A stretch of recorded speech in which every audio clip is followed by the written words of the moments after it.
we're going to do the clipper haircut. If you look in your procedure book, what number is it?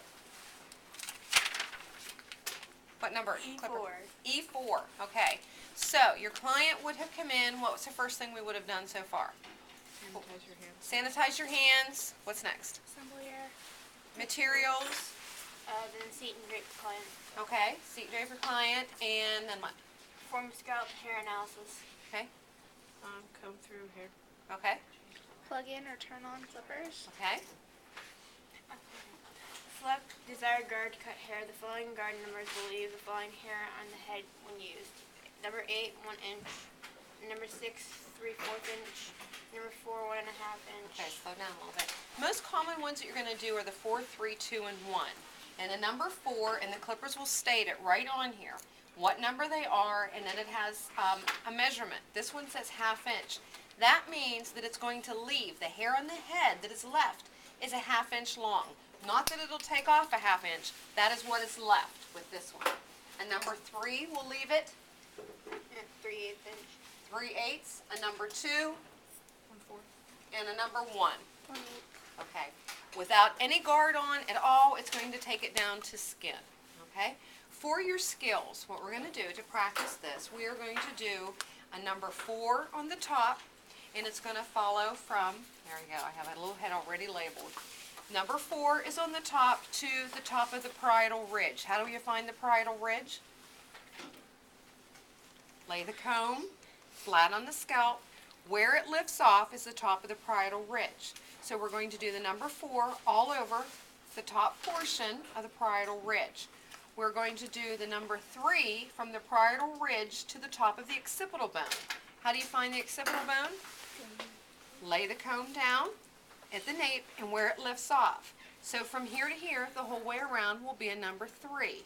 Number 2 from the occipital bone to the parietal ridge. So from here to here. And the nape from that part down, you're going to do it in a number 1, okay? You're going to blend them into one another. What I want you to do is to try out the different clippers here by using, I have the 2 different sets. I have my bigger, my wall designer, and then I also have the peanuts. The peanuts you want to use like maybe on kids. I use the peanuts at the very end, you know, to do my finishing work, okay, or on a beard and mustache. You want to use the bigger clippers for up through the hair because these other ones will get bogged down. This is more for finer textures and for your finishing work. Okay, you need to also notice on the clippers you have a little bit of an extender. You see that little extender, that one? That brings it out a little bit longer. You need to make sure that you have that off. If I want the remaining hair to be 1/2 inch, you must have the extender off for it to work. These clippers just kind of, the attachments just snap on. Do not force them. They just kind of slide it in. This part will snap around behind. You'll hear a little click. Okay? They must be on here the right way. What would happen if I didn't have these on right and I started through and it popped off? You're going to go down the scalp, right? All right? So again, make sure that they're on right. Make sure that the extender's off. When you're doing clipper cutting, you want to make sure that you're working with the hair when it's dry. When the hair is wet, it has a tendency to lay down flat. It's not going to cut as well with the clippers when it's wet. It's much easier to do it when it's dry. What are your other safety precautions that are listed? Keep clippers inverted when cleaning off next to wood accidental clip. Okay, and that's at the very bottom. You want to turn them over, and I'll show you that. Be able to do it. Okay, so you have your clippers. You want to hold on to the clippers. You always want to have a comb in your hand too. Use the wide tooth end. Again, it's easier to hold this comb to kind of lift the hair up so that I can get through it. You're going to take the clippers and you want to lay this part flat on the head. If I lift it up and I'm not laying flat, I'm not going to be leaving it, the designated marking that's on my clippers.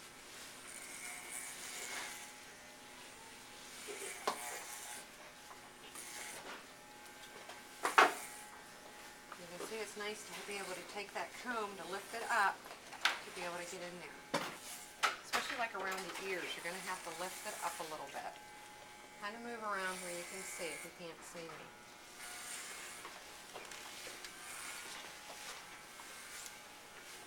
It's So do we have to do the 4 all over? You're going to do the 4 all over. I want you to do that first so that you can see how long it's going to leave the hair. So that way you have an idea. And besides that, it would be easier, it's easier, with your client, you always want to start out with a larger clipper if they don't know how short they want it. I can take off more by going through it again. You might even want to start like just taking the clippers just on the side up through here and then have your client look at it and say, okay, is this as short as you want or do you want shorter? Then I would go from there and drop down to the smaller guard. You would never want to start with a smaller guard and go up. What if I started off with a shorter one and then he said, oh, I don't want it that short, I want it longer. You can't do anything about it once it's cut. Other than wait for growth. How long does it take to grow? About a couple of months. Average growth, pardon? Half inch per month. Half inch per month, very good. Alright. You also need to go every which way. Have you ever noticed on some people their hair, remember we talked about that with the growth pattern, you have a little bit of a swirl type thing? So you want to go every which way on it too. That head doesn't have a swirl on it. Well, this one doesn't, but Mine does.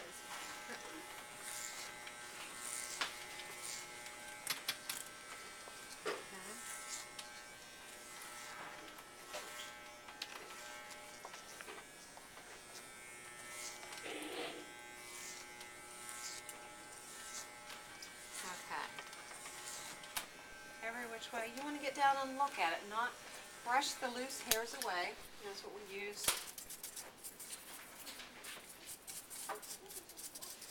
neck duster for. You want to make sure you get that hair out of there so it doesn't clog. Brush the loose hair off the guard. And you also want to brush the hairs off of your client, especially when they're dry. Those little hairs are really, really itchy. Is that why when you get your hair cut, it always makes the back of your neck itch? These little brushes, they used to be illegal in Pennsylvania. The State Board of Cosmetology has just changed their ruling. You are allowed to have these in the salon as long as you sanitize them. To sanitize them, since these are made of like hair, I really can't wash them with soap and water. So you're going to just kind of shake out the hairs, and then you're going to use, we have the Oster Spray Disinfectant. Okay? And it will come out wet. And you want to spray it really good and then let it dry. So whenever you ever sign one of these out, you need to have this right with it. They go together. Inspector sees that you have both, you're fine to use them in the salon. Okay? All right, so we've done the number 4. Now I'm going to take my number 3. Now this one, I'm going to take it and do it up to, how far did we say? Since your stuff's right here, can I just do mine right here?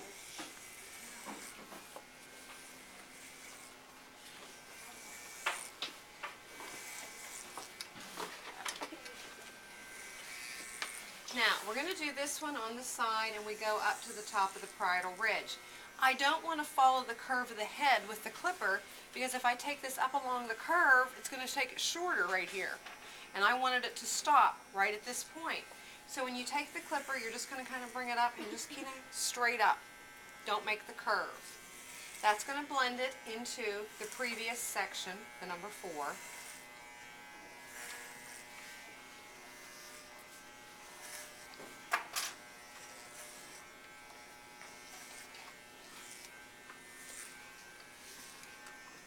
I've already done part of this mannequin, so.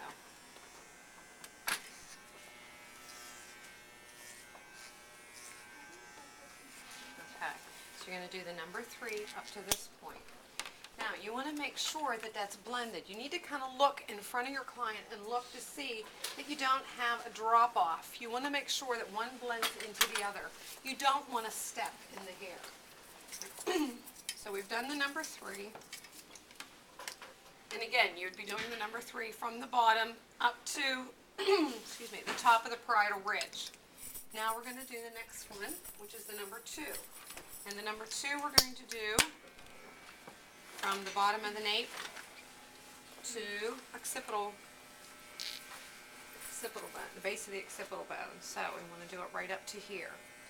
So again, you're going to bring it in, and again, do not follow the curve of the head, just kind of scoop it up. Now, some people call it scooping, some people call it like rocking. You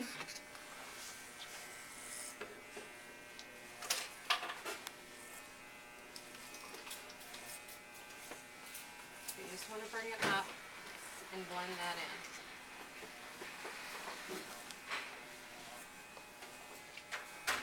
And then you're going to take a little bit, if you need to, by the ears, blend it. Just to blend that up in. I'm going to show you how to do that with the shears later. Next one is the number 1. The number 1, I want to do it just on the nape. Just bring it up to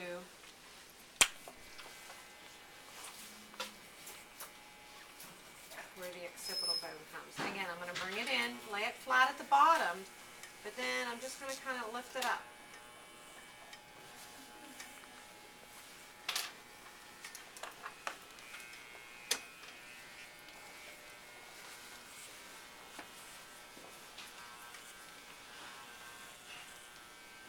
Really notice this the most if you have it done is when you look at it from the side. You should see a nice taper on the side and not a big step.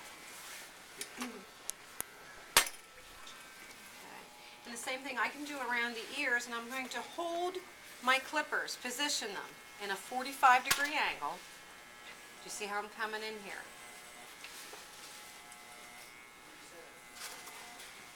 Now you can go around the ears with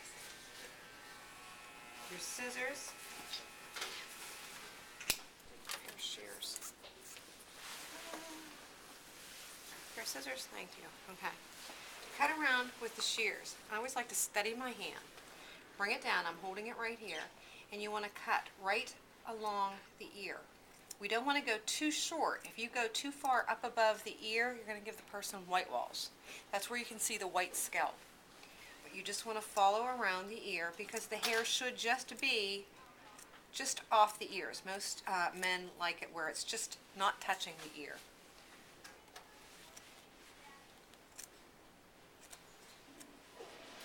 Okay. You may need to do your scissor over comb to get it in there. Maybe I can't get the guard up in. So again, I'm going to take the comb and I'm going to hold the comb in a 45-degree angle and then cut over. That'll keep you from getting a little bit of a line there. That's a barbering technique that was always very popular.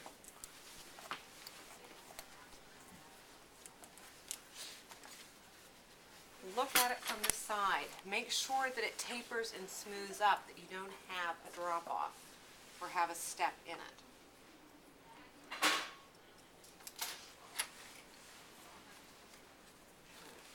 Once you finish your haircut, you want to double check it. You're going to do a visual check. Brush off any loose hairs. And again, double check it, comb it through to make sure. The most places you're going to find is if they have a swirl back here or here, you might find a hair. Always double check around the ears too to make sure that you've gotten all the hairs. And the last thing you're going to do is your finishing work. And this is when I said you want to use the peanuts because they're a little bit smaller. The larger clippers, even with the guards off, they have a tendency to kind of dig in and bite, you know, so where you might accidentally nick the client. So it's easier to use the peanuts. And remember we said in the book about the safety precaution. You want to turn them this way when you're using it. I want to create my design line, so I'm going to put it in and just go straight in. I'm just taking it straight in. Why do I do it this way rather than here? Anybody know? But you'll just take more off. No. I can do it in this way. Pardon? I can do it in this way. Get in a habit of it. Whenever you work with children, or let's say I'm doing this and the fire alarm goes off, or I'm doing a little kid and they jump. It's much easier this way if that head comes back than it is this way if that head comes back. Do you see? Yeah. Okay, now do you see why it's better to do it this way? And again, it may be a grown adult, but fire alarms, sirens, you know, anything. Someone drops a glass, anything can make a person startled. So just as a safety precaution, you want to do it this way. The same way with the shears. Just as a safety precaution, when I'm cutting around the ears, I use this hand to steady it. So that way it's just, again, Protects me, protects my client a little bit. So again, turn the clippers, turn them back, do your perimeter, and then you want to clean up the neckline by going down because the guys are going to have a little bit of hair here on the neck. Nice finished polished look. You want to also make sure that you undo the collar and get down a little bit. A lot of times the hairline will grow down quite far. You don't want to have just this upper part cleaned up, and then if your client would happen to wear a t-shirt or something, then you'd see a patch of hair here, okay? So please pay attention to your finishing work. You also want to make sure that your sideburns, the hanging length, is even. And again, the same thing. You can take your clippers, be very careful if you're taking them up at an angle, because the minute I lay it down this way, what's going to happen? You're going to take the hair off, okay? But you can, just if you have a few, get right in here like that. To do your hanging length, bring it down, again, straight off and down. Do the same thing to the other side, and then to balance it, you're going to want to put your finger here, put a comb here, stand back and look. Am I balanced, or is one side longer than the other? Okay, and even it up.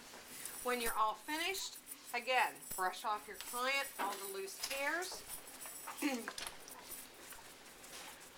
Make sure that it's even.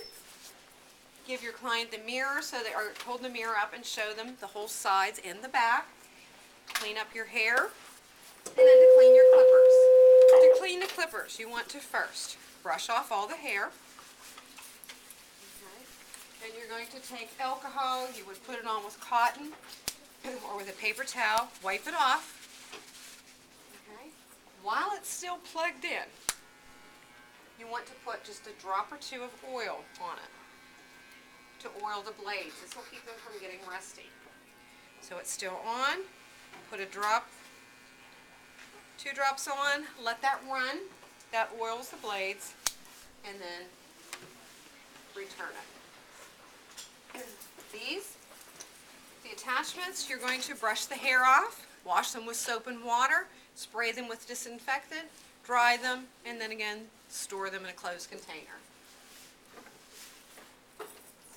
And the peanuts, you want to do those the same way, and again, make sure that you oil them after every use. The alcohol has a very drying effect, but you need to have that for the disinfectant. Okay? Any questions? Okay. We cover everything on the book?